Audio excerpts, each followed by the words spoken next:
परमपिता परमात्मा पूर्ण ब्रह्म सर्व सृष्टि रचनहार कुल मालिक,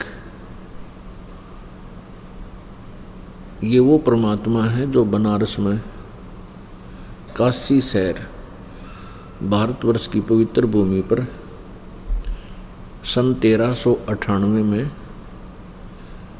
अवतरित हुए।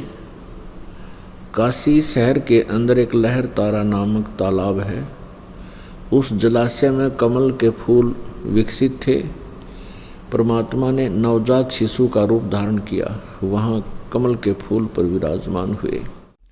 वहाँ से नीरू नीमा नाम के एक दुल्हा दंपत्ति परमात्मा को अपने घर ले गए। उनका संतान नहीं थी। परमेश्वर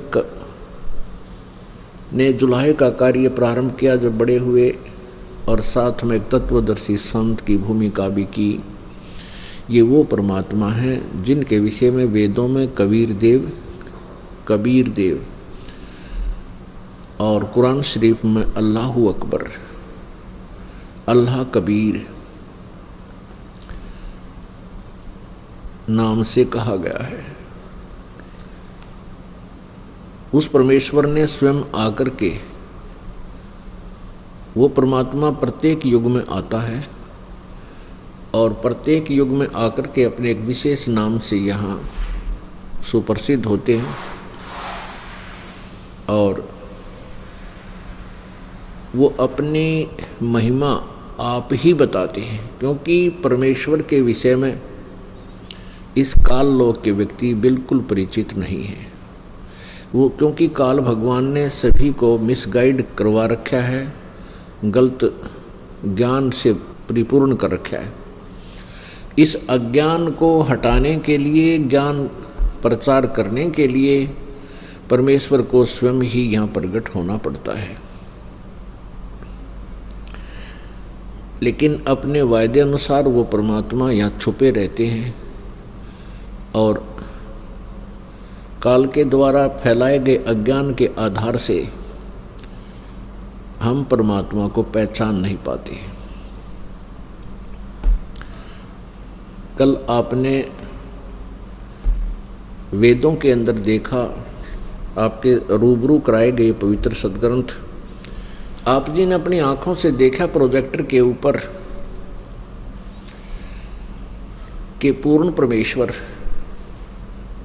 जो सर्व सृष्टि रचनार है, सबका उत्पादक यानी सबका उत्पन्न करने वाला है, वो एक तत्वदर्शी संत की भूमिका करने के लिए, अपना ज्ञान प्रसार करने के लिए सतलोक से, जहाँ वो परमात्मा रहता है ऊपर तीसरे धाम में, वहाँ से चलकर आता है, गति करके आता और यहाँ अपनी प्यारी आत्माओं को मिलता है। एक तो वो लीला करते हैं, जैसे अभी बताया कि परमात्मा चारों युगों में आते हैं और प्रत्येक युग में अपना एक अलग से नाम उनका सुप्रसिद्ध होता है। उस समय वो एक मनुष्य का जीवन एक जन साधारण की तरह अपना कर्तव्य कर्म करते हुए अपना निर्वाह जैसे गरीब व्यक्ति जन साधारण करता है, ऐसी भूमिका करते हैं और ऐसे ही कार्य करते हुए अपने ज्ञान का प्रचार करते हैं, जिससे वो सुप्रसिद्ध कवि नाम से प्रसिद्ध हो जाते हैं। उनको कवि कहने लग जाते हैं, लेकिन वो होते हैं परमात्मा, क्योंकि वो अपनी महिमा की वाणी, अपनी महिमा का ज्ञान या अध्यात्म ज्ञान लोकोक्तियों के माध्यम से बोलते हैं, कविताओं के माध्यम से बोलते हैं, जिस कारण से वो प्रसिद्ध कवि की उपाधि भी प्राप्त करते हैं। उनको कवि भी कहने लग जाते हैं, लेकिन वो परमात्मा पूर्ण ब्रह्म ही होते हैं। चारों युगों में परमात्मा आते हैं। सतयुग में सतसुकृत नाम से सुप्रसिद्ध हुए थे। त्रेता में मुनिंदर नाम से प्रसिद्ध हुए थे। इसी प्रकार एक बालक रूप धार के वो प्रकट हुए, पृथ्वी पर आए थे। एक निसंतान दंपति उन्हें अपने घर ले जाते हैं, उनका परवरिश होता है। छोटी आयु से ही वो परमात्मा तत्व ज्ञान का प्रचार प्रारंभ कर देते हैं। त्रेता युग में जो परमेश्वर आए थे, नल और नील को शरण में लिया था, मंदोदरी और विभीषण को शरण में लिया था। श्रीलंका में ही एक चंद्र विजय नाम का एक भाट था, उसके घर के 16 सदस्य थे, उन सभी को परमात्मा ने शरण में दिया था। उसमें और भी बहुत सा इतिहास है, लेकिन ये वेल नोन से यही व्यक्ति हैं जो हमारी परमात्मा की महिमा समझने के लिए ये पात्र हैं। और द्वापर युग में परमात्मा करुणामय नाम से आए थे, करुणामय नाम से प्रकट हुए थे, ऐसे कमल के फूल पर विराजमान हुए थे। उनको एक छोटे बच्चे थे, उनको एक वाल्मीकि परिवार उठा ले गए थे, उनके संतान नहीं थी, निसंतान थे। धीरे धीरे बड़े हुए तो उन्होंने अपने उस तत्व ज्ञान का प्रचार किया। परमात्मा जानबूझकर ऐसी लीला करते हैं कि वो जनसाधारण भी उनके निकट रह सके। तो इस प्रकार कलयुग के अंदर वो परमात्मा कबीर नाम से प्रकट हुए। इसके अतिरिक्त और भी परमात्मा ना जाने कितनी बार पृथ्वी पर आते और चले जाते हैं। उस तरह उसको पहचानना मुश्किल हो जाता है, क्योंकि वो कई बार अदृश्य आते हैं, कई बार प्रकट भी होते हैं, कई बार जैसे अन्य संत का रूप धारण करके कहीं भी आ जाते हैं, कुछ दिन वहाँ रहते हैं, अपनी प्यारी आत्माओं को सत भक्ति पर लाकर वो फिर वहाँ से चले जाते हैं, अपना नाम गाम वो छुपा कर रखते हैं। ऐसी भी लीला बहुत बार परमेश्वर करते हैं। कहते हैं अनंत कोट अवतारे हैं ये नौचितवें बुद्धिनाश, खाल्यक खेल खलक में 6 ऋतु 12 मास। कि परमात्मा के तो अनंत अवतार हैं और ये ज्ञानहीन केवल 9 अवतारों को ही मानकर उन्हीं के गुणगान करते रहते हैं। अनंत कोट अवतार हैं नौचितवें बुद्धिनाश, खल्यक खेल खलक में 6 ऋतु 12 मास। परमात्मा स्वयं भी कहते हैं पहुंचूंगा क्षण एक में, एक क्षण में धरती पे, एक क्षण में अपने सतलोक में। इतनी गति है परमात्मा की।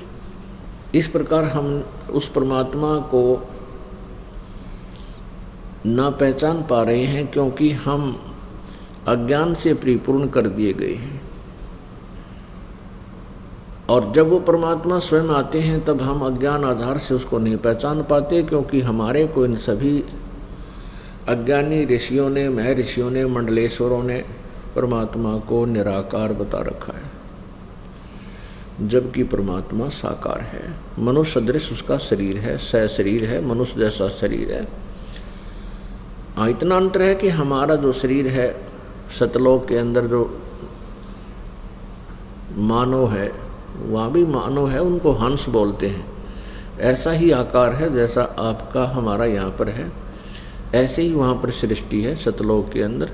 वहाँ केवल एक नूर तत्व से बना हुआ एक शरीर होता है, जिसमें ये नाड़ी तंत्र नहीं होता।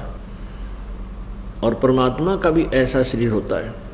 वहाँ जो प्राणी हैं यानी आत्माएं हैं, हंस बोलते हैं उनको, हंस, और परमात्मा को परमहंस कहते हैं। जैसे आत्मा और परमात्मा, तो वहाँ हंस रूप में, हंस माने ये पक्षी नहीं, हंस वो होता है जो बुराई त्याग दे, सार सार को ग्रहण करने लग जावे। जैसे एक हंस पक्षी होता है, उसमें गुण है कि उसके सामने दूध में जल डाल दो, 1 गिलास प्योर दूध, 1 गिलास पानी डालकर जल, और उसके सामने पात्र में रख दो, वो दूध को पानी से निकाल लेगा और जल को छोड़ देता है, जल नहीं लेता। तो ये एक ही ऐसा प्राणी है जिसमें ये गुण है, दूध और पानी को छान लेता है, पानी छोड़ देता है, दूध ग्रहण कर लेता है। और दूसरा गुण ये है उसके अंदर, हंस पक्षी के अंदर, ये बत्तख जैसा होता है, बुगले जैसा। दूसरा गुण ये होता है कि वो कहीं भी सरोवर के किनारे खड़ा होगा तो मछलियाँ नहीं खाता, मछली नहीं खाएगा, और न ही वो कीड़े मकोड़े खाता है। बुगले को कुछ भी मिल जावे, उससे मिलता जुलता होता बुगला, बिल्कुल एक जैसा शरीर होता उनका। बुगले की और हंस की यही पहचान होती है। हंस कीड़े मकोड़े मछली नहीं खाएगा और बुगला सब कुछ खा जाता है। तो कहने का तात्पर्य है कि वो केवल मोती खाता है हंस। तो हंस इसलिए वहाँ आत्मा का नाम हंस रखा है कि वो बुराई नहीं करता। जो प्राणी यहाँ इस योग्य हो जाएगा, कोई भी बुराई नहीं करेगा और दूध और पानी छान के अर्थात बुराइयों से बचेगा और सार ग्रहण कर लेगा, अन्य उपासनाओं को छोड़ देता है, तो फिर वो सतलोक चला जाता है सत साधना करके, परम संत से उपदेश लेकर आजीवन मर्यादा में रहता हुआ। तो वहाँ जाने के बाद इस आत्मा का पुनर्जन्म होता है, लेकिन फिर मरण कभी नहीं होता है। वहाँ आपका शरीर एक नूर तत्व का होगा, ये कभी मरेगा नहीं, कटेगा नहीं, रोग नहीं होता और कभी व्यर्थ नहीं होता, ना मृत्यु होती। जरा और मरण दोनों समाप्त हो जाते हैं। जरा माने बुढ़ापा और मरण मृत्यु, ये दोनों महादुख है प्राणी पे। ये सतलोक में आपको फेस नहीं करने पड़ेंगे, इनकी कठिनाई आपको परेशानी नहीं होगी।